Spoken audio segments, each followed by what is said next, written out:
Water is one of the common solvents in acid and base reaction.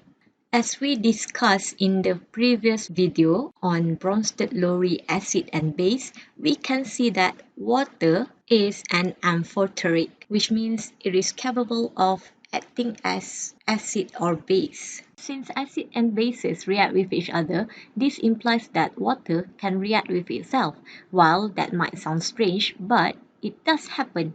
Water molecules exchange protons with one another to a very small extent. We call this process the autoionization of water. The proton exchange can be written as the following balance equation. One water molecule will act as acid and donates its proton to a neighboring water molecule and form a hydroxide ion, which is a conjugate base, while the neighboring water molecules that accept the protons will act as a base and form a hydronium ion, which is a conjugate acid. For any sample of pure water, the molar concentration of the hydronium ion and the hydroxide ion must be equals, which is at 25 degrees Celsius, the molar concentration of these two ions is 1.0 times 10 to the power of minus 7 molar.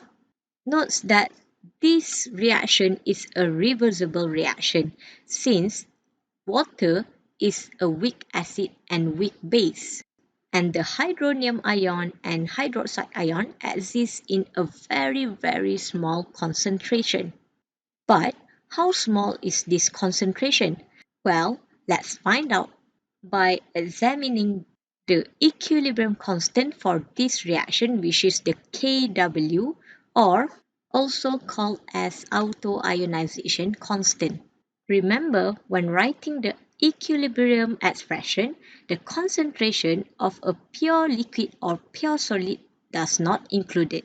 We can calculate the value of Kw by the concentration of the hydronium ion, which is related to the pH of pure water.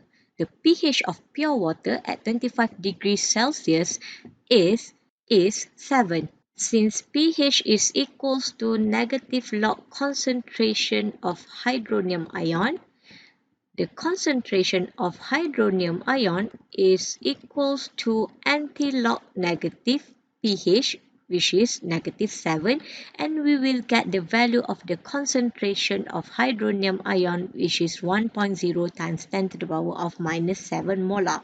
Since the concentration of these two ions are equals, the value of Kw is 1.0 times 10 to the power of minus 14. If we take the negative logarithm to the both sides of this equation, we will get this new equation. The negative log Kw is equals to the pKw, and it has a value of 14. Since negative log concentration hydronium ion is a pH and the negative log concentration of hydroxide ion is pOH, the summation of the pH and pOH at 25 degrees Celsius is always 14.